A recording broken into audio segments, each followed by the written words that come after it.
So, mga minamahal, yung mga tao po ay likas na merong hinahanap sa buhay. Nakikita ko, parang ilagay natin tayo sa level na tayong lahat ay pare-parehong basurero. At ang ating hinahanap ay nasa level lang ng ating kaalaman upang tayo ay mabuhay. At tayong tao ay ganun din sa mundong ito. Ang ating level ng kaalaman ay yung ating hinahanap na makapagpapasaya sa buhay, not knowing na sa ating paghahanap ay meron palang ginto na pwedeng makita. Opo. At ngayong umaga ay yan po ang ating paksa. Ang natatanging kaligtasan na sa Panginoong Hesus mo lang makakamtan. Nilagyan po natin yung topic ng natatangi sapagkat nais nating iparating na wala po itong kagaya. Hindi po ninyo ito pwedeng makuha sa iba o kahit sa anong paraan. Kaya po ngayong umaga, sana po ay sa pagkilos ng ating Panginoon, ay buhayin ng Diyos ang ating interes na ating pong nasain ang kaligtasang ito. Tayo pong lahat ay sumandaling tumayo, mga minamahal, at tayo po ay mayroong isang talata na bubuksan. Naririyan din po sa tarpaulin at marahil po ay isa-share sa atin sa screen, mga minamahal. Ang ating pong talata ay makikita po natin sa Aklat ng Mga Gawa, chapter 4, verse number 12. Mga Gawa, kapitulo 4, talatang 12. Okay. So, mga minamahal, yan po. Ang sabi ng talata, at sa kanino mang iba ay walang kaligtasan, sapagkat walang ibang pangalan sa silong ng langit na ibinigay sa mga tao na sukat nating ikaligtas. Opo. Ulitin natin uli yung talata. Balikan po natin. Acts 4:12. At sa kanino mang iba ay walang kaligtasan, sapagkat walang ibang pangalan sa silong ng langit na ibinigay sa mga tao na sukat nating ikaligtas. Ang natatanging kaligtasan na sa Panginoong Hesus mo lang makakamtan. Opo, yan po ang ating paksa, nandiyan po sa tarpaulin.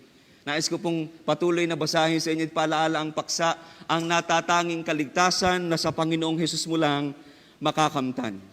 Hindi po lingid sa ating kaalaman, mga minamahal, na tayo po ay nasa gitna ng isang kalagayang tila baga mapanganib at may banta sa kalusugan at buhay nating lahat dahil ng virus. Yan po ay alam na po natin. Ang mga marurunong po sa mundong ito ay nagsisikap, humanap at gumawa ng solusyon upang makapagbigay sa mga tao ng paraan upang masagip tayo mula sa tiyak na kapanganiban na dala ng virus. Opo. Kung ano-anong solusyon ang lumalabas at nakakaarating sa ating kaalaman. Mga minamahal, isang mabigat na problema, ngunit iba-iba ang naiisip na solusyon. Ngunit ang pinakasikat at pinakapopular po sa lahat ay ang pag-asa natin sa tinatawag na bakuna. Even though ito po ay pinagdidibatihan o mayroong kontrobersya, but ito po yung tinitingnan ng tao na pinakapopular at pinakasikat na magbibigay sa atin ng pinakasecured na kalagayan ng buhay na ito, mga minamahal. Nakadepende po ang uri ng solusyon sa uri ng panganib. Opo. Ang hahanapin mong solusyon ay depende sa uri ng panganib na kinalalagyan mo. Ano pong ibig ko sabihin? Kung ang panganib mo ay ang sakit, ang banta ay sa kalusugan mo o sa sakit, ang hahanapin mong solusyon ay yung may kinalaman upang ito po ay iyong masolusyonan. Nandyan ang gamot, nandyan ang doktor, nandyan ang ospital na makapagdadala ng kaligtasan. Hindi ang hahanapin mo ay bumbero. Kapag mahirap ka ng huminga, wala ka ng panlasa, hindi bumbero ang hahanapin mo. Tama po? Ang hahanapin mo ay doktor. Right? Kung ang panganib ay sunog at kita mong may sunog sa inyong bahay, I think hindi doktor ang pupuntahan mo. Hahanap ka ng may dalang tubig, hahanap ka ng bombero, hahanap ka ng fire truck para masolusyonan ang panganib na kinalalagyan mo. Kung ang panganib ay ang paglubog ng barko, kita mong lulubog at butas, siguradong aalis ka roon at maghahanap ka ng kahit maliit na bangka na kaya kang dalhin o kaya isang taong marunong lumangoy at kaya kang sagipin. Tama po ba? Opo. Kung ang panganib mo ay kagutuman, mga minamahal, dahil nga tayo natatakot magutom, kaya tayo nag-aaral, kaya tayo nagtatrabaho, kaya tayo nagsisikap. Tama po ba? Pero kung ang problema mo ay kaluluwa, ang problema mo ay sarili mo na kung saan ang kapahamakang nag-iintay sa iyo ay apoy ng impyerno. anong solusyon ang iyong hahanapin at kanino mo ito hahanapin. Ngayong umaga, mga minamahal, yan po ang nais naming iparating sa inyo. Yan po ang tinataglay namin na kagalakan ng aming mga puso na tiyak na nasa amin. At inyo po sanang maintindihan kung bakit kami po na mga mananampalatay na kapag sasabing alam namin kung saan kami pupunta pag namatay. Sa unang dinig ay parang mayabang. Pero kung titinan mo ng malalim ang dahilan ay hindi pala isang kayabangan, kundi isang kapakumbabaan at ang tunay na mahusay ay yung pinanggalingan ng dahilan kung bakit natiyak namin ang kaligtasan. Opo, mga minamahal. Ilang obserbasyon po, mga minamahal, na dapat nating mapansin sa talata. Opo, Acts 4:12. Meron ba tayong verse? Opo. Ang sabi po ng talata, at sa kanino mang iba ay walang kaligtasan, sapagkat walang ibang pangalan sa silong ng langit na sukat nating ikaligtas. Naaalaala ko, bago po ako maging mananampalataya, ang naiintindihan ko noon, ako'y pa-impyerno sapagkat kami magkakapatid ay walang binyag. Grade 4 ako, alam ko, itinuro sa amin ng katekista na ang mga batay balot ng kasalanan at ang tanging paraan upang maalis ang kasalanang mana ay ang binyag. Kaming lahat ay magkakapatid po ay walang binyag. Therefore, sa mata ng aking pananampalataya noong time na yon, kung totoo ang sinasabi ng aking pananampalataya, kaming magkakapatid, lahat ay makasalan papunta sa impyerno. Until such time, there was a preacher na nagpunta po sa aming lugar at ang sinasabing paraan ng kaligtasan ay hindi doon sa aking kinagisnan. Ang sinasabi niya ay si Jesus. Ang sinasabi niya ay walang ibang pangalan upang ako'y maligtas. Pagkatapos noon, ako'y nag-uwi sa bahay, binuksan ko ang Biblia ng aking lola, 3 talata, ilang talata yung naalaala ko at aking tiningnan. Ang sabi ko, tama ang sinasabi ng mga ngaral na yon. Ang kaligtasan ko'y na kay Kristo Jesus lamang. Mga minamahal, yan po ang nais namin sa inyo. Kami pong mga ngaral ay hindi po umiimbento ng aral. Ang trabaho lang po namin ay dalhin po ang inyong mga mata, dalhin po ang inyong mga puso doon sa salita ng Panginoon at doon po kayo magkaroon ng kapayapaan. Opo, mga minamahal, tingnan po natin ang talata. Nais ko pong mag-obserba lang muna tayo dito sa talatang ating tinitingnan. Opo, sapagkat ang aming pong paniniwala, ang Biblia po ay salita ng Diyos. Kapag binabasa po namin ang Bible po ay nagpapahayag ng kanyang gustong iparating sa atin. That's why dito po wala kaming ibang pinag-aaralan. Ang kagalakan po natin, ang gusto po natin, pinakasentrong ating ginagawa, ay binabasa ito. Alam niyo po, aywan ko, sa lahat ng nagkaroon ng crush, nung kayo mga binata't dalaga, walang pinakamasarap basahin kundi yung text niya. Na kahit ilang beses mo nang inuulit basahin, alaman mo na naman ang sinabi, basa ka pa rin ng basa. Kahit ikaw ay tulog na magigising, yung pa rin text ang hinahanap mo, sapagkat ang binabasa mo ay salita ng minamahal mo. Tanong, may interes ka ba sa text ng Diyos? Indikasyon kung anong klase ng puso mayroon ka ngayong umaga. Bakit wala kang interes? Sapagkat wala kayong relasyon. Pero ngayong umaga, sa pamamagitan ng text ng Diyos, nais niyang ibalik ang relasyon mo sa Kanya, mga minamahal. Kapag sinabing kaligtasan, ito'y tumutukoy sa matagumpay na pagliligtas mula sa tiyak na kapahamakan. Hindi ito partial. Pag sinabing nailigtas, talagang nailigtas ng tiyak.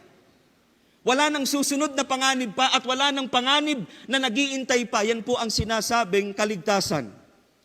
Dito po sa talatang ating binabasa, Acts 4:12, ang lahat ng mga tao, pinakikita po, tingnan niyo po ang sabi, wala daw pong kaligtasan sa iba. Walang ibang pangalan sa silong ng langit na ibinigay sa mga tao.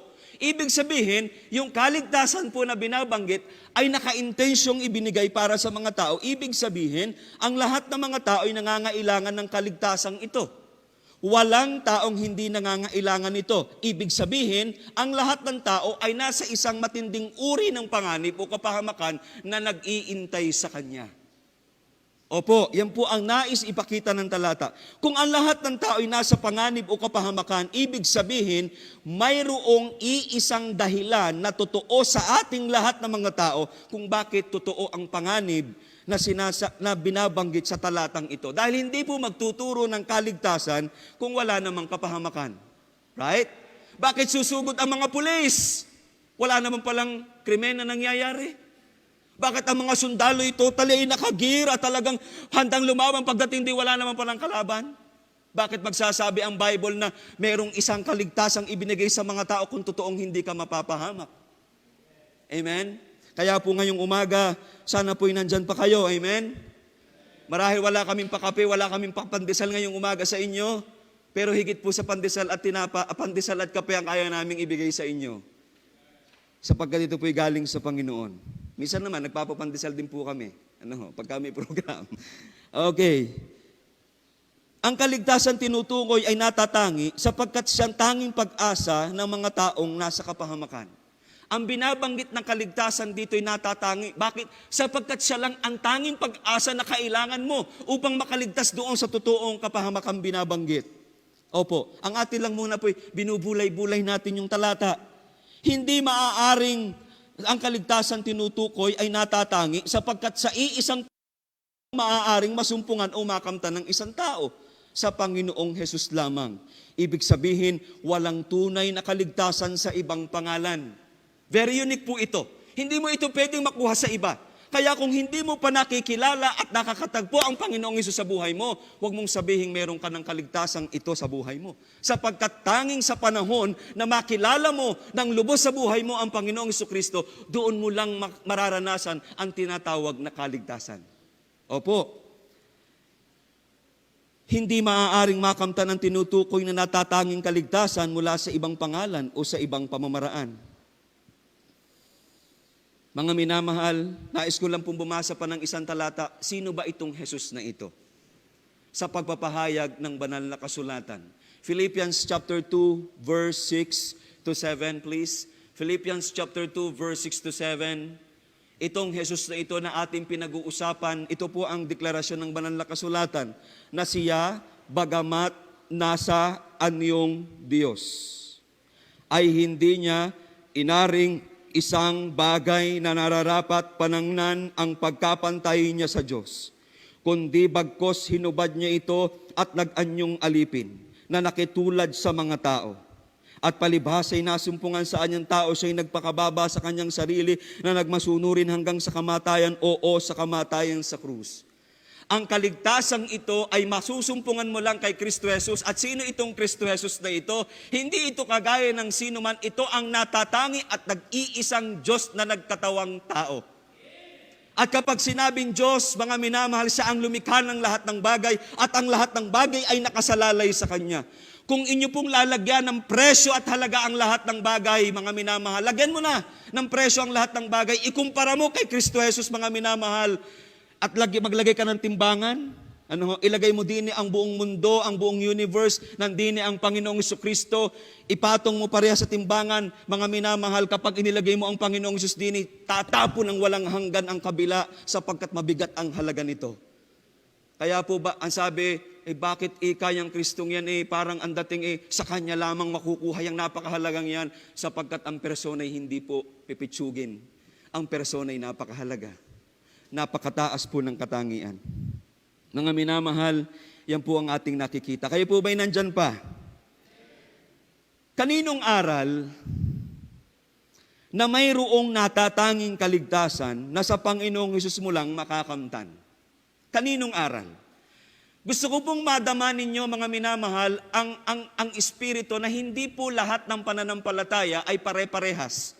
Hindi lahat ng relihiyon ay pare-parehas. Hindi lahat ay tama. Meron dyan tama at mali. Doon na nga lang sa exam, sino ang pambansang bayani? A. Gat Jose Rizal. B. Andres Bonifacio. C. Marceles del Pilar. D. Tandang Sora. Sagot po kayo. Tandang Sora. Dahil siya ang pinakamatanda. Alam nyo ang sagot, tama? Na kahit ikaw ay kamag-anak ni Tandang Sora at feel mo si Tandang Sora, hindi mo siya pipiliin dahil hindi siya ang totoo. Right? Kahit pa ang paniniwalang inilagay sa iyo ng nanay mo sa Tandang Sora, pero nabasa mo sa libro, ay lalabanan mo yung paniniwalang nauna mong paniwalaan dahil nakita mo ang totoo. Naintindihan niyo po ang ibig ko sabihin? Ang ibig ko sabihin, hindi ang pag-uusap natin dito kung ano ang paniniwala mo. Ang tanong ko ngayon, yung paniniwala mo ba ang totoo? Ano ang saligan mo? Saan mo kinuha? Saan mo kinuha yung paniniwala mong yan na ikimaliligtas sa iyong sariling gawa? Saan mo kinuha ang paniniwala na maliligtas ka sa iyong relihiyon? Yamang ang talatang ating binabasa ay napakaliwanag na ito kay Kristo Jesus mo lang matatagpuan. Acts 4 verse number 8, sino ang nagsasalita? Bakit ko po ito ginagawa? Inyo pong pansinin. Acts 4:8. Acts 4:8 bago ang 12. Ang nangangaral ay sino? Nang magkagayoy si Pedro, napuspos ng Espiritu Santo, ay nagsabi sa kanila, kayong mga pinuno sa bayan na matatanda, ito yung mga relihiyoso, nagsalita na po dyan si Apostle Peter, and then ang lunduan niya ay yung 12 na sa kanino mang iba'y walang kaligtasan. Anong ibig kong sabihin?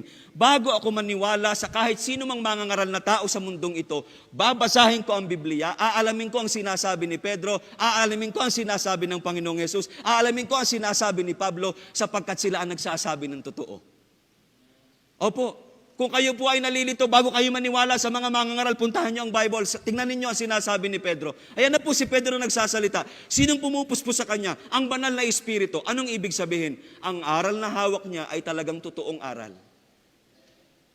Yan po ang ating sinasabi, nakikita natin, nandyan ang Apostol Pedro, nandyan ang banal na Espiritu. Itong talatang ito inyong alaman. Batanggin nyo ay alaman. No. Pag Maynila, alam. John 14:6. John 14:6. Pasensya na po, mga minamahal. Talagang babasa po tayo dito. Okay. Babasa tayo ng babasa. Mahalaga po ang ating mga binabasa. John 14:6. Sinabi sa kanya ni Jesus. Sino po nagsasalita, mga minamahal? Ako ang daan, ang katotohanan at ang buhay. Sino man ay di makaparoroon sa Ama kundi sa pamamagitan ko. Kaninong aral ito? Sino nagsasalita dito na makakamtan mo lang daw ang kaligtasan, ang tiyak na pagpunta sa langit sa pamamagitan ng Panginoong Hesus? Ang liwanag, aral ng Panginoong Hesukristo. Nais ko pong tinanin niyo po yung mga ilang talatang ito. Dalawa na lang po, 1 Timothy 1:15 please. 1 Timothy 1:15. 1 Timothy 1:15. Tapat ang pasabi at nararapat tanggapin ng lahat na si Kristo Jesus, tanging pangalan, ay naparito sa sanlibutan upang iligtas ang mga makasalanan. 2 Timothy 3:15 please. 2 Timothy 3:15. Welcome po. Sige po, hanap na po kayo ng best place. At mula sa pagkasanggol ay iyong nalalaman na ang mga banal na kasulatan na makapagpapadunong sa iyo, makapagpapatalino sa iyo, sa ikaliligtas, sa anong paraan? Sa pamamagitan ng pananampalataya kay Kristo Jesus. Kaninong aral itong ating pinag-aaralan? Sa Diyos. Sa banal na kasulatan, sa mga apostol. Opo, mga minamahal, kaya mahalaga po ang nagbabasa ng Bible. Opo, kaya po kung hindi ka parehas ang aral na binabanggit ng mangangaral sa aral na binabanggit na Apostol Pedro, na puspos ng banal na Espiritu, na binabanggit ng Panginoong Jesucristo, na binabanggit ni Apostol Pablo, na binabanggit ng banal na kasulatan, you have all that right or talagang dapat mong gawin na tanggihan ang anumang pananampalatayang hindi katulad ng aral. Alam niyo po ba ang tunay na church ay mayroong isang pinanggalingan? At ang church na ito na may dalang aral ay kumalat lamang? At ang sabi ng Bible sa mga alagad, kayo humayo at dalhin nyo ito sa lahat ng mga bansa. Anong ibig sabihin? Nakarating lang po sa mga bansa ang pangangaral. Nakarating lang po sa Pilipinas ang tunay na pananampalataya. Hindi po galing sa Pilipinas. Ang aklat po ng gawa ay historical record. Aklat po ng kasaysayan. Kahit po mga historian, kapag nag-aral ng gawa, namamangha sila. Kasi yung flow po ng mga lugar, yung mga taong binanggit, mga totoo. At sakto doon sa talagang geographical setup ng mga lugar na binabanggit. Historical record po ito. Ang tunay na pananampalatay, kumalat lamang, nakarating sa iba't ibang bansa mula doon sa bansang Israel. Therefore, ang tunay na pananampalataya, nakarating po sa Pilipinas, hindi po galing sa Pilipinas. Eh di lahat ng galing sa Pilipinas, dahil alaman mo yon, reject. Eh hindi mo yun, pag hindi ka talaga nag-uunaw at nagbabasa ng Bible, mga minamahal, mapapalagay po tayo sa alanganin. Kaya po mahalaga po tayo nagbabasa ng Bible. Kaya nga ang tanong ko doon sa kausap kong debadista nagdidebating ibang reliyon saan galing ang inyong pananampalataya? Meron bang nauna sa inyo?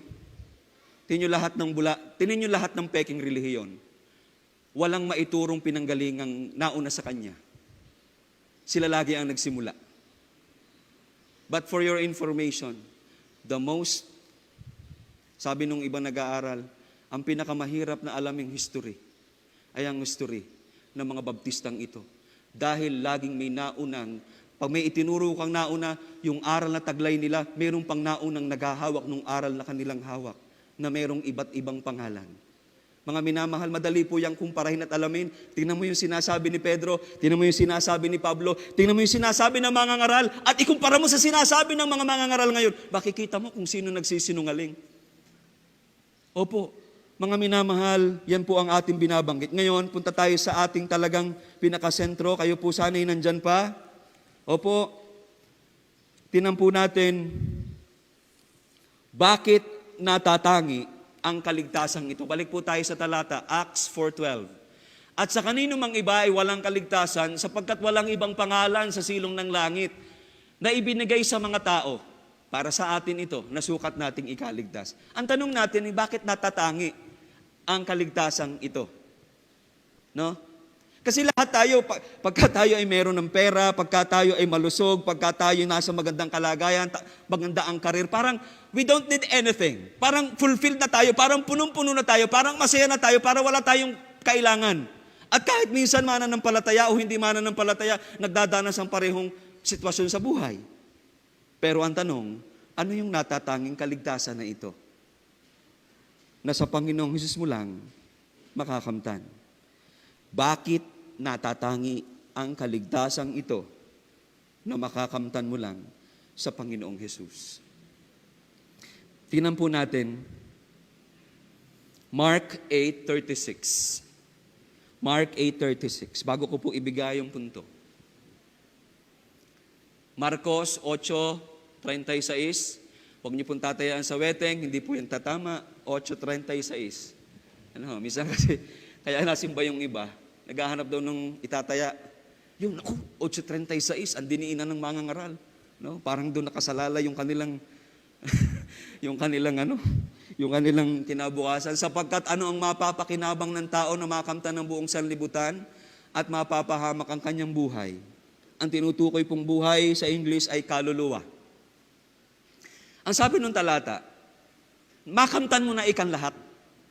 Abay, inilagay na sa sukdulan, buong sanlibutan. Could you imagine that kind of situation? Iyo ang buong sanlibutan. Ang karangalan, ang kasikatan, ang kayamanan. Pero ang sabi ng talata, what shall it profit a man if he shall gain the whole world and lose his own soul? Ibig sabihin, hindi mo pwedeng makamtan ang kaligtasan ng iyong kaluluwa by gaining the world. Na kahit nasa iyo na ang lahat, pwede kang tumawa, pwede kang ngumiti, pero para kang isang poste na maganda lang sa labas, pero ang loob ay inaanay. Wala ka ng totoong kaligtasang ito ng kaluluwa. Number 1, gusto ko pong inyong madama, bakit natatangi ang kaligtasang ito? Una, ang pinakasentrong tuon ng kaligtasang ito ay pang-espiritual o pang-kaluluwa, hindi pang-katawan o pang-nakikita. Pang-kaluluwa o pang-espiritual, hindi pang-katawan o pang-nakikita. Lahat ng kaligtasang makukuha mo sa mundong ito ay pangkatawan lamang, halos ang benepisyo. Isipin mo ng lahat, gamot, bahay, pera, doktor, bumbero, pulis, sundalo, sasakyan, ambulansya, pagkain, tubig, hangin, sabon, alcohol, face mask, face shield, baril, hospital, gwardya, lahat na. Halos pang mundo lamang. Opo. Pero, ang kaligtasang ating pinag-uusapan dito ay pangkaluluwa na pangwalang hanggan. Ano niyo sabi ng Bible? Hindi lang sa tinapay nabubuhay ang tao, kundi sa bawat salitang lumalabas sa bibig ng Diyos. Ibig sabihin, merong pang spiritual na bahagi ng buhay, na kapag ang tuon ng buhay mo'y tinapay lamang o pisikal lamang, kahabag-habag ka. 1 Corinthians 15, verse number 19, please. 1 Corinthians 15, verse number 19. 1 Corinthians 15, verse 19. Kung sa buhay lamang na ito tayo nagsisiasa kay Kristo, tayo sa lahat ng tao ang lalong kahabag-habag. Kung ako'y may Jesus, na ang tingin ko kay Jesus ay nagbibigay ng kaligtasan para sa mga bagay lamang sa buhay na ito. Kalusugan, kayamanan, kaligtasan sa biyahe, kaligtasan sa sakit. Kung yun lang daw ang meron ako na inaasahan ko kay Kristo, sa lahat ng tao, ikaw ang pinakanakakaawa. Bakit? Pag namatay ka, wala na. Ang tunay na kayamanan, kahit ikay mamatay, dala mo. Pero kung ang tinuturing mong kayamanan, pag namatay kay tapos na. Sabi ko nga lagi, kung ang meron ka ay kayang alisin ng bagyo, lindol, COVID, kamatayan, yun lang ang ipinagmamalaki mo sa iyong buhay, yung lahat ng meron ka na kayang alisin ng mga bagay na yan, kawawa ka naman. Ang tawa mo'y pansamantala lang, ang ngiti mo'y pansamantala lang, ang galak mo'y pansamantala lamang. Wala nang kasunod na inaasahan. Mga minamahal, yan po, pangkaluluwa po ito. Alam niyo po ang mga unang mga mananampalataya pag inyong pinag-aralan, inagawan ng bahay, inagawan ng property, pinagpapatay, pinaglalagari. Opo, pero lahat ay kanilang tinis, yun ang why, meron silang siguradong iniintay sa kabilang buhay. Anong ibig ko sabihin? Christianity is not about wealth, health, and success. Ang totoong Christianity ay ito. There is a better place than this. A better place sa kung saan ang Diyos ang nagtayo at hindi matatapos kailanman, matibay at hawak-hawak ng Diyos magpakailanman at ang lahat ng sasampalataya sa Kanya hindi mapapahiya, mga minamahal. Hebrews 5 verse number 9. Bakit po tayo nagbabasa ng ibang mga talata? Gusto ko pong makita nyo ang unity of the Bible. Ang Bible po ay sinulat ng iba-ibang writer, pero ang paksa ay magkakasundo. Subukan nyo po ngayon, tayo magsulat ng, halimbawa, bakuna. Yun ang paksa. Pagsulatin natin tayong lahat. Aywan ko kung tayo magkakasundo. Pero bakit ito hindi naman magkakilala? Magkakaiba ng lugar na pinagsulatan, hindi naman nagkuntsabahan. Yung ibang hindi nagpang-abot mabuhay. Nung magsulat at pinagkumpara lahat ng mga sinulat, ang paksa ay mayroong unity. Yan po ang Bible. Ay yung mga nagsasabing, yun ang Bible ay hindi totoo. Yun naman po kaya lang sinasabi talaga, hindi nila naiintindihan. Hebrews 5:9. At nang siya'y maging sakdal, ay siya ang gumawa ng walang hanggang kaligtasan. Take note of that word. Walang hanggang kaligtasan ng lahat ng mga nagsisitalima sa Kanya. Hebrews 9:12, please. Hebrews 9:12. At hindi rin naman sa pamamagitan ng dugo ng mga kambing at ng mga bulong baka, kundi sa pamamagitan ng Kanyang sariling dugo ay pumasok na minsan magpakailanman sa dakong banal at kinamtan ang walang hanggang katubusan. Mga minamahal, bakit po ito natatangi? Ito'y pang walang hanggan, hindi pansamantala. Na kahit ano ang maranasan mo sa mundong ito, gumuho man ang mundong ito. Ang sabi ng Bible, ang langit at ang lupa ay lilipas, ngunit ang kaligtasang ito, mga minamahal, ay hindi matatapos magpakailanman. Do you think ang kaligtasang ito boring? Do you think ang kaligtasang ito malungkot? O ito ang pinakamasayang uri ng buhay na pwede mo maranasan? Pakaisipin niyo po ito. Kung Diyos ang pinakamakapangyarihan, kung Diyos ang pinakamarunong, ang Kanya kayang kaligtasang kayang ibigay, ay doon tayo parang malulungkot at walang dahilan para sumaya. Yan po'y nakikita lamang ng mga taong ang kaligayahay nasa lupa. Kaya nga sabi nung awit, sa langit wala ng beer, kaya dito mag-beer ka na. Dahil ang kanilang kagalakan, yun lang ang nakikita nila, panlupa lamang. Opo, pero pag namatay, wala na. Pag nagka-cancer, iyak na. Oho, pang walang hanggan, hindi pansamantala. Another thing. Bakit natatangi ang kaligtasang ito? Tingnan po natin. 1 Corinthians 6:9-10. 1 Corinthians 6:9-10, please.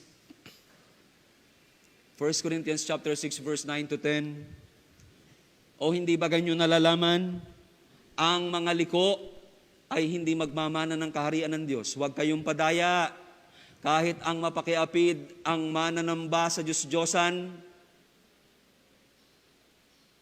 mangangalunya ng bababae, mapakiapid sa kapwa lalaki, ni ang mga magnanakaw, ni ang masasakim, ni ang manglalasing, ni ang mapagtungayaw, ni ang manlulupig ay hindi magmamana ng kaharian ng Diyos.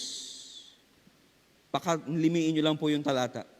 Revelation 21 verse 8. Revelation 21 verse 8. Ngunit sa mga duwag, sa hindi mananampalataya, kasuklam-suklam, mamamatay tao, mga mapakiapid, manggagaway, mapagsamba sa Diyos-Diyosan, sa lahat ng mga sinungaling, ang kanilang bahagi ay sa dagat-dagatang nagnininga sa apoy at asupre na siyang ikalawang kamatayan. Luke chapter 12 verse 4 to 5, please. Luke chapter 12 verse 4 to 5. At sinasabi ko sa inyo mga kaibigan ko, huwag kayong matakot sa pumapatay ng katawan.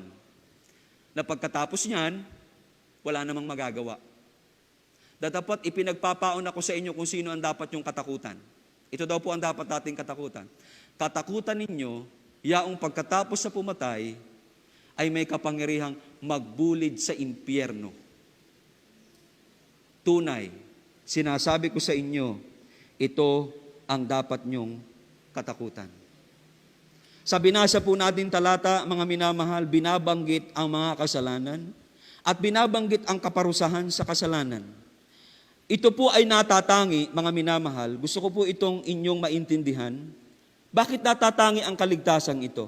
Ito ay nakatuon sa pinakamatinding problema ng iyong buhay, na siyang ugat ng lahat ng uri ng problema ng buhay. Ang kasalanan. Ang kasalanan. Wala pong naging available na solusyon sa kasalanan sa mundong ito. Tanging ito po ay ibinibigay ng ating Panginoon. Ang problema mo sa pera, pag namatay ka, tapos na. Ang problema mo sa kalusugan, pag namatay ka, tapos na. Ang problema mo sa kahirapan, pag namatay ka, tapos na. Ang problema mo sa utang, pag namatay ka, tapos na rin. Ang mga problema, yung nagmana. No? Mga minamahal, sa Lucas number 19, Lucas 16, meron dong mayaman at merong mahirap. Pero lahat ng problema ng mahirap nung mamatay, tapos na. Opo, mga minamahal. Anong ating ibig sabihin? Ngunit may isang uri ng problema na kapag hindi mo na solusyonan ngayon, dala-dala mo hanggang sa kabila at ang panganib at ang kapahamakan ay walang hanggan. Opo, yan po'y ang kasalanan. Tingnan niyo po ang sabi ng Matthew 1:21, yung pinaka-intensyon ng kanyang pagparito. Matthew 1:21, mamaya magpapaliwanag tayo kung ano yung ibig sabihin ng kasalanan, pero inyong pansinin. Siya'y manganganak ng isang lalaki at ang pangalang itatawag mo sa kanya ay Jesus, sapagkat ililigtas niya ang kanyang bayan dahil sa mga kasalanan. Nagparito ang Panginoong Jesucristo upang solusyonan ang pinakamatindi mong problema. Danga na nga lamang ang lahat ng isip natin ay parang isip ni Judas Iscariote. Na pagdating ng Panginoong Jesucristo, yehey, meron kaming tagapagligtas laban sa pananakop ng Romano. Yehey, meron kaming magiging leader na kung saan ay magpapaprogreso ng aming bansang Israel. Yehey, meron kaming isang presidente na siyang tatapos ng aming kahirapan. Kaya siya sumunod ng 3 taon sa Panginoong Jesucristo, inaakalang magiging maganda ang kanyang kalagayan sa mundong ito. Siya magiging Secretary of Finance or Treasurer ng bansang Israel. Kaya sinundan niya ang Panginoong Jesucristo. Maraming tao kaya sumusunod kay Kristo dahil yun ang kanilang hinahangad. Pero ang intensyon ng pagparito ng Panginoon ay ang kaligtasan mo sa kasalanan. Opo, kaya nga nung mapansin ni Judas na wala akong mahihita sa Jesus na ito, peke ito, 3 taon akong pasunod-sunod, wala namang nahita, maipagpalit nga ng 30 pirasong pilak. You see the point? That even inside the religion of Christ, Miyembro na ng relihiyon ha, miyembro na ng relihiyon ha, nagpa-impyerno pa eh. Kaya yung nagtuturong ikay maging miyembro ng relihiyon para maligtas, ipaliwanag mo sa akin si Judas. Opo. Pero yung 11 na nakita ang tunay na intensyon ni Jesus, ngayon nasa langit na bayan. Tingnan niyo po ang sakop ng pagliligtas na ito sa kasalanan. Gusto ko lang pong makita niyo ito. Romans 6:23. Romans 6:23. Tingnan niyo lang po. Gusto ko lang po itong banggitin. Kung gaano kalawak yung sakop ng pagliligtas sa ito pag ang pinag-usapan ay kasalanan. Ang kabayaran ng kasalanan ay, ano daw po? Kamatayan. Binasa kanina natin ang Revelation 21 verse 8, tama? Ano daw po ang pupuntahan ng mga sinungaling, mga makasalanan, dagat-dagatang apoy, tama? Pag sinabing kaligtasan sa kasalanan, makinig po kayo, kaligtasan mula sa kaparusahan, dala ng kasalanan. So yung intensyon ng pagparito ng Panginoong Jesucristo, pag sinabing ligtas, pag sinabing ligtas, ibig sabihin, yung kasalanan mo, bagamat ikay may kasalanan, yung kaparusahang babayaran mo ay hindi mo nababayaran. Ililigtas ka ng Panginoon doon. Gusto ko pong inyong maintindihan yan. Kaya sabi ng Efeso 1:7, may kapatawaran sa Panginoong Jesucristo. Ano po? Makinig po kayong mabuti. Alam nyo kung ngayong umagang ito, parang personal na nakikipag-usap ang Diyos sa inyo, malaki po ang puwang nyo sa langit. Pero parang habang nakaupo ka dyan, parang wala lang. Parang nakakalungkot naman yung pumunta dito ang Pangulo, kinausap lahat, hindi ka kinausap, hindi ka pinansin, hindi ka kaya sama ng pakilasa. Anong ibig ko sabihin? Diyos saan nagsasalita para hindi ka kinakausap? Nakakalungkot na kalagayan. Romans 6:22. Romans 6:22. Sige po. Mas madali tayo magbasa pagka nandyan eh. Datapwat, ngayong mga laya na kayo sa kasalanan. Laya na kayo sa kasalanan. Naging mga alipin ng Diyos kayo, ay mayroong inyong bunga sa ikababanal. Anong ibig ko sabihin? At ang wakas ay buhay na walang hanggan. Anong ibig ko sabihin? Ang kaligtasan ito hindi lamang sa kaparusahan. Ang kaligtasan ito'y sa kapangyarihan din naman. Ito yung tipong ganito. Gustong-gusto mo ng alak, gustong-gusto mo ng kasalanan, gustong-gusto mo ng babae, gustong-gusto mo ang mga tiwaling gawa, pero kumawang ang puso mo at ngayon ang Diyos ang iyong minamahal sa buhay mo. Nakawala ka sa kapangyarihan ng kasalanan. Kaya kung ang kaligtasan mo lang ako'y palangit at hindi na pa-impyerno pero mahal mo pa rin ang kasalanan, hindi totoong kaligtasan yan. Maraming tao gusto sa langit pero ayaw sa Diyos. Maraming tao ayaw sa impyerno pero gustong-gustong mali ang kanilang ginagawa. Mga minamahal, 2 Corinthians 5:8, yung sakop ng natatanging kaligtasang ito, 2 Corinthians 5:8, isang boses ng totoong palangit. Tinan niyo po, tinan niyo itong mga ligtas kong magsalita. Apostol Pablo, na malakas ang loob namin, ang sabi ko. Tinan nyo ha, ibig pa nga namin ang mawala sa katawan. Mawala dito sa katawan. At mapasatahan ng kasama ng Panginoon. Paano magsalita ang isang nakaranas ng kaligtasan? Alam niya kung saan siya pupunta pag namatay. Right? Malakas ang loob namin na mawala sa katawang ito at mapapunta sa tahanan ng Panginoon. Mga minamahal, kaligtasan mula sa presensya ng kasalanan. Ito'y isang uri ng kaligtasang aalsin ka sa kaparusahan ng kasalanan.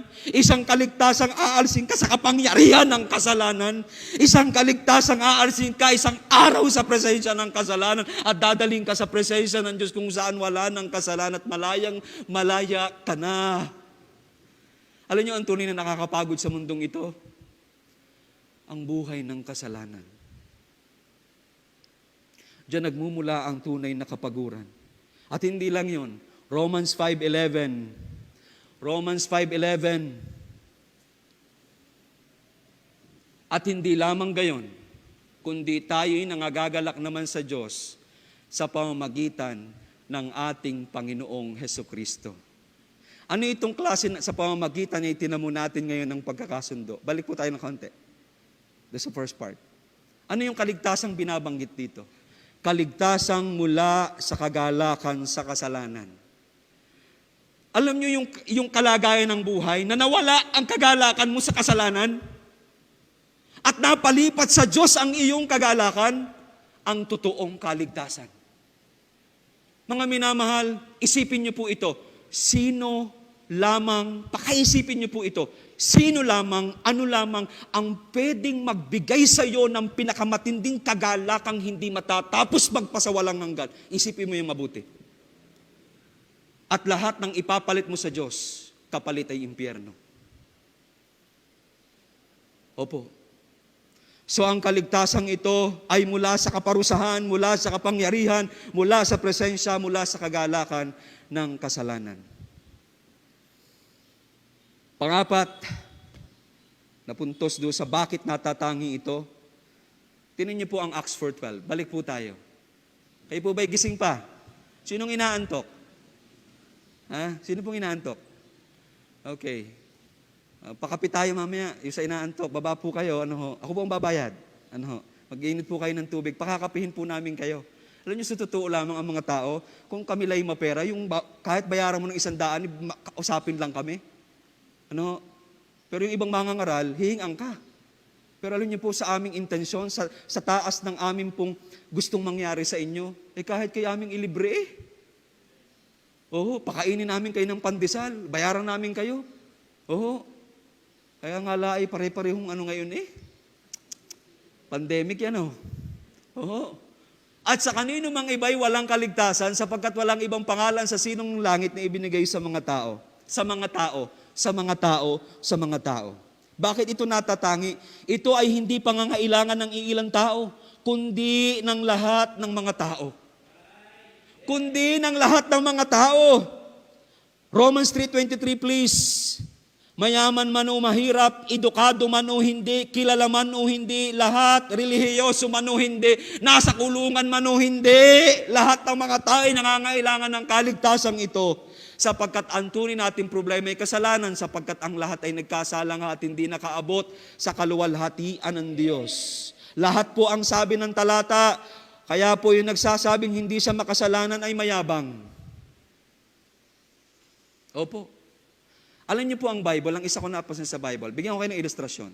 Kapag sinabi kong ganito, ako'y pumunta sa church, dala ang motor na Honda Beat. Halimbawa lang, yun ang sabi ko. Paano mo malalamang totoo ang sinasabi ko?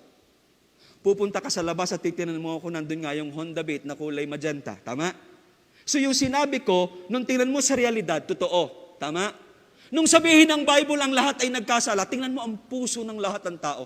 Tingnan mo ang iniisip ng lahat ng tao. Tingnan mo ang bibig ng lahat ng tao. Tingnan mo ang kaibuturan ng loob niya kung hindi ka makikita ng putik. Saan nagmumula yung mga masasamang iniisip na yan? Saan nagmumula yung mga kasalanang yan? Hindi totoo ang Bible? Nung sinabi ng Bible na ang kabayaran ng kasalanan ay kamatayan, bakit ang tao ay namamatay? Mga minamahal, totoo po ang Bible. Yan po ang ating nakikita. Romans 3 verse 10 to 12 please. Romans 3 verse 10 to 12. Gaya ng nasusulat, walang matuwid, wala kahit isa. Walang nakatatalastas, walang humahanap sa Diyos. Silang lahat ay nagsilihis, magkakasamang nawala ng kasaysayan, walang gumagawa ng mabuti, wala kahit isa. Alam niyo, nung una ko itong mabasa, ako'y nagtaka. Walang gumagawa ng mabuti, wala kahit isa. Tiningnan ko ang nanay ko, gumigising ng umaga, alas 4, alas 3, nagluluto para sa amin. Tapos sabi ng Bible, walang gumagawa ng mabuti. Kapag nagluto kami ng tinola, tiyak na ang kapitbahay may isang tagayan. Hindi yun mabuti. Ang tatay kong gigising ng maaga at matutulog ng gabi para magtrabaho, hindi mabuti. Alam niyo po kung bakit tayo nagtataka? Dahil ang ating basihan ng pagiging mabuti ay ang ating naiintindihang mabuti. Kapag sinabi nating mabuti ang aso, anong iyong basihan? Pag sinabi kong tayo, natayo. Pag sinabi kong upo, naupo. Pag sinabi kong kunin mo yon, kukunin mo yon. Pwede kong gamitin sa tao yon? Pag sinabi kong upo, uupo. Pag sinabi kong tayo, tapos sasabihin ko, mabuti ka. Mga minamahal, tinan niyo ang sabi ng verse 11. walang humahanap sa Diyos. Hindi naman Diyos ang hinahanap mo eh. Alam mo kung hinahanap mo? Benepisyo galing sa Diyos. Para kang anak na gusto lang yung baon, ayaw nung nanay. Para kang anak, gusto yung mamanahin, pero ayaw yung magpapamana.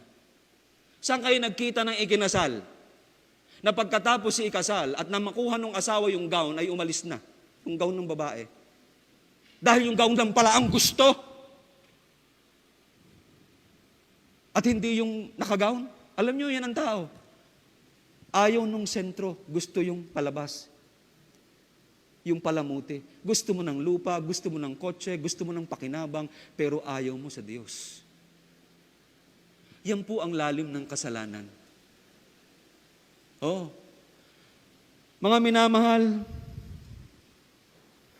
Acts 17:12, please. Acts 17 verse 25. Acts 17 verse 25.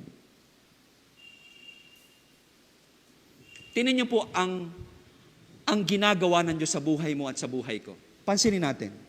Ni hindi rin naman pinaglilingkuran siya ng kamay ng mga tao na para bagang siya'y nangangailangan ng anumang bagay. Yamang siya rin ang nagbibigay sa lahat ng buhay, ng hininga at ng lahat ng mga bagay. Paano ka daw nabubuhay, sabi ng Bible? Di sinabi ng Bible. Tingnan nga natin ang reality kung totoo nga. Tingnan nga natin ang reality kung totoo nga. Na ikaw ay nabubuhay sa ibinibigay niyang buhay, hininga at lahat ng bagay. Tingnan nga natin. Nabubuhay ako dahil lang hangin, tubig at pagkain. Ikaw ba ang gumagawa nun? Meron ka bang kapangyarihang lumikha ng kahit isang pagkain mo malang sa isang araw? So totoo yung sinasabi ng Bible. May pinanggagalingan siya. Opo, anong ibig sabihin? Mga minamahal, siyang Diyos na dapat lubos na iniibig ay kinamuhian ng iyong puso sa pamamagitan ng pag-ibig at paghahanap ng kaligayahan sa ibang mga bagay o nilalang. Simple na lang eh. Sabi ng principal ha, tira nyo, linggo. Sabi ng principal, may meeting. Mga magulang, may meeting tayo, PTA, sa school. Ay wari ko kahit tambak ang labahay, punta ang magulang eh. Tama? Pero nung sabihin ng Diyos, isang araw ay akin. Abay nangangatwiran. Marami pa akong gagawin. Tingnan mo kung mahalaga sa iyo ang Diyos.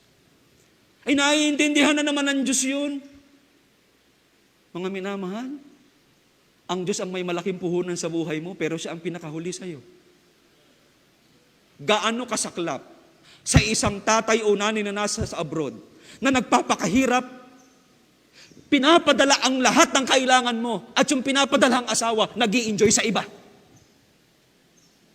Pero nga, kung ikaw yung nasa abroad na nagpapakahirap, padala mo lahat ng luho, at yung pinapadalan mo ay mayroong kaabay na iba sa gabi. Anong mararamdaman mo? Mga minamahal, ipinapaliwanag ko lang kung anong ginagawa ng tao. Padala ng padala ang Diyos, pero tinan mo kung saan nakatingin ang mata mo. Nasaan ang puso mo? Nasa kasalanan at nasa mga bagay na hindi ang Diyos. At ang mga bagay na pan-Diyos, walang halaga. Tapos sasabihin mo sa akin, hindi ka makasalanan? Dahil ikinukumpara mo ang sarili mo sa nasa kulungan? Mga minamahal, ang tunay na salamin ng buhay ay ang sinasabi ng Diyos, hindi ang sinasabi ng tao. Mga minamahal, Ephesians 2:8 and 9. Ephesians 2:8 and 9. Ito ay maaaring makamtan o tiyak. Ito ay maaaring makamtan ng tiyak ngayon o habang buhay pa at hindi na maaaring makamtan pa pagkatapos ng kamatayan. Ang kaligtasang ito'y natatangin sapagkat pwede mo itong matiyak ngayon, 100%, pero hindi mo na pwedeng makuha pag namatay ka. Ephesians 2:8 and 9. Sumulat si Apostol Pablo sa mga taong buhay sa Efeso. O ilagay na natin kayo ang taga-Efeso, ako si Pablo ha. Okay, ako yon. Sumulat ako ngayon. Sapagkat sa biyaya, kayo'y nangaligtas. Tapos na, hindi pa. Nangaligtas. Save. Sinong sinulatan? Buhay. Ibig sabihin, pwedeng buhay pa. alaman mo nang ligtas ka. Yan ang sabi ng talata. Ito'y sa pamamagitan ng pananampalataya, ito hindi sa inyong sarili, ito'y kaloob ng Diyos. Verse 9, nagbanggit ng isang paraan na hindi dapat mong puntahan, hindi sa pamamagitan ng mga gawa, upang ang sino man ay huwag magmapuri. Hebrews 9:27, please. Pagkatapos ng kamatayan, anong sunod? Pagkatapos ng kamatayan, Hebrews 9:27, at kung paanong itinakda sa mga taong mamatay na minsan, pagkatapos ito ay ano nang kasunod? Kaya yung nag-iisip na saka pa lang siya maliligtas pagkatapos mamatay, nagkakamali ka. Pagkatapos mong mamatay, huhukuman ka na. Ang kaligtasan ay habang buhay ka pa. Mga minamahal, yan po. Balik tayo sa Acts 4:12. Ito ay makakamtan lamang mula sa iisang persona, ang Panginoong Jesus lamang. Ang Panginoong Jesus lamang. Iisa ang pangalang ibinigay sa mga tao upang makamtan ang kaligtasan. Kayo ba'y merong relihiyon na ang pagtuturoy bago mo makuha ang kaligtasan kung saan-saan kadadaan? At kung ano-anong pangalan ang kailangan mong makilala para ikaw ay maligtas? Tingnan mo kung kapareho nung nasa talata. Sa kanino mang iba ay walang kaligtasan. Sa palagay niyo, mga minamahal, nagkakamali ang talatang ito. Mga minamahal, iisa ang pangalan na ibinigay sa mga taong nasukat nating ikaligtas. Bakit sa Panginoong Hesus lamang natin makakamtan ang kaligtasan? Lapit na po tayong magwakas. Bakit sa Panginoong Hesus lamang makakamtan ang kaligtasan? Una, nabanggit na natin, ako'y makasalanan. Dahil ako'y makasalanan, ako'y nakatakdang parusahan sa impyerno. Opo. Sa impyerno, ipaparamdam ng Diyos kung anong ipinaramdam mo sa Kanya. Sabi ko nga po doon sa post ko sa Facebook, kung ang halaga ng Diyos ay maliit lamang, hindi impyerno ang parusa. Pero dahil ang iniwala mo at binaliwala mo ay walang hanggan ang halaga, wala ding hanggan na ipaparamdam sa iyo na lugi ang buhay mo. Eh, nagtataka ng iba, sobrang higpit naman ng Diyos. Bakit may impyerno? Yun po ay dahil ang Diyos ay sobrang halaga na pag naiwala mo sa buhay mo, wala nang dahilan para lumigaya ang buhay mo. Yan po ang impyerno. At ang Diyos po ay walang hanggan. Pero bilang makasalanan, dapat kong bayaran ang aking kasalanan ng kamatayan at ng impyerno. Bilang makasalanan, ako ay hindi mabuti at wala akong mabuting buhay na pwedeng iharap sa Diyos na sukat niya akong tanggapin. Ito yung pangangailangan ko sa kaligtasan. Kailangan kong bayaran ang kaligtasan ko, ang kasalanan ko, at kailangan ko ng isang perpektong buhay na hindi ko kayang gawin sa lupa. But praise the Lord, ginawa ng Panginoong Jesus para sa iyo. 2 Corinthians 5:21, please. 2 Corinthians 5:21. Yaong hindi nakakakilala ng kasalanan ay kanyang inaring may sala dahil sa atin, upang tayo'y maging sa kanya'y katwiran ng Diyos. Direktang binigyan ng malilinaw na lingwahe ito sa Isaiah 53 verse 3 to 5. Isaiah 53 verse 3 to 5, please. Tingnan niyo po ang talata. Tingnan niyo po ang talata. Isaiah 53 verse 3 to 5. Siya'y hinamak at itinakwil ng mga tao, isang taong sa kapanlawan at bihasa sa karamdaman, gaya ng isa na pinagkublihan. Sige po. Ng kanilang mukha sa mga tao na siya'y hinamak at hindi natin hinalagahan siya. Verse 4. Tunay na kanyang dinala ang ating karamdaman at dinala ang ating kapanglawan, gayon may ating pinalagay siya na hinampas, sinaktan ng Diyos at dinalamhati. Verse 5, bakit? Ngunit siya'y nasugatan dahil sa ating pagsalangsang, siya'y nabugbog dahil sa ating kasamaan. Ang parusa ng tungkol sa ating kapayapaan ay nasa Kanya at sa pamamagitan ng Kanyang mga latay ay nagsigaling tayo.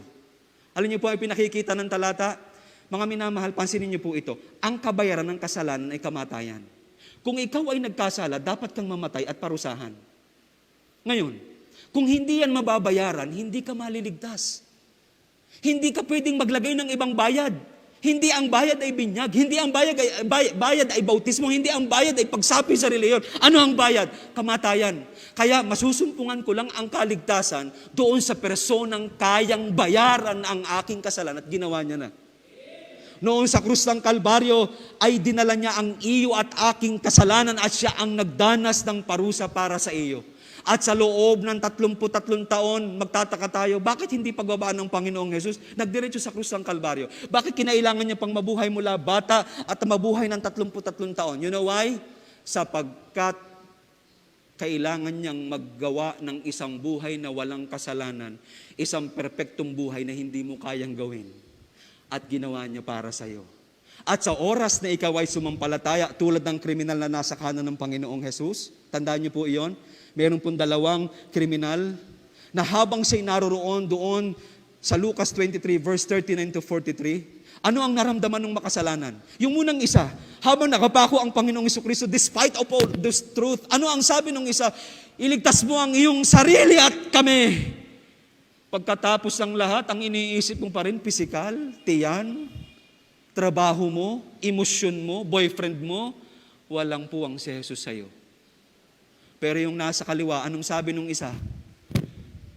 Marapat lang tayong parusahan dahil tayo makasalanan.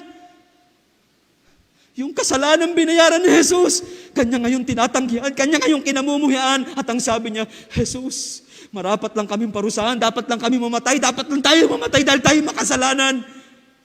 Alam niyo ang pusong yun? Kumakawang na sa kasalanan. Namumuhi na sa kasalanan, umiibig na sa Diyos at sabi niya, Jesus! Jesus! Na kahit walang lasa sa paningin ng mga tao, may lasa sa kanya nung oras na yun. Jesus, alalahanin mo ako pagdating mo sa iyong kaharian. Alam niyo, ang sabi ng Panginoong Jesus, ngayon din, isasama kita sa paraiso. You know why? Dahil nung oras na yon, lahat ng kanyang kasalanan ay bayad. At ang mabuting buhay ni Jesus ay inilipat sa kanya upang meron siyang madalang buhay palangit na hindi siya ang gumawa. Mga minamahal, alam niyo kung bakit ako perpekto? Dahil ginawa ni Jesus ang perpektong buhay. At ang mga taong binalutan ng kabanal at perpektong buhay, sa oras na ito habang sila nabubuhay, ay patuloy na nagsisikap mabuhay ng may kabanalan. Sila'y nabubuhay upang magpasalamat sa kaligtasan, hindi upang makamtan ng kaligtasan, kundi upang magpasalamat sa kaligtasan binigay ng Diyos. Last verse, John 3:16. John 3:16. I still believe in this golden verse. There is power in this verse sapagkat kayo na lamang ang pagsinta ng Diyos sa sanlibutan. Naghahanap ka ba ng iibig sa iyo ng tunay? Sa kabila ng kahit ano ka? Sa kabila ng kahit anong nagawa mo? Kahit gano'ng katindi ang kasalanan mo? Naghahanap ka ba ng tunay na magmamahal sa iyo na hindi ka iiwan magpakailanman? Na hindi ang ibibigay sa iyo pansamantala lamang? Ibinigay niya ang kanyang bugtong na anak upang ang sinumang sa kanya'y sumampalataya ay huwag mapahamak, kundi magkaroon ng buhay na walang hanggan. Siguro naiintindihan niyo na po kung bakit alam kong ako'y palangit. Bakit ko siguradong ako'y palangit? Dahil ako'y masamang taong dapat papunta sa impyerno. Ngunit ako'y minahal at kinaawaan ni Hesus Kristo. Siya ang yabang ko, hindi ang galing ko. Yan po ang totoong kaligtasan.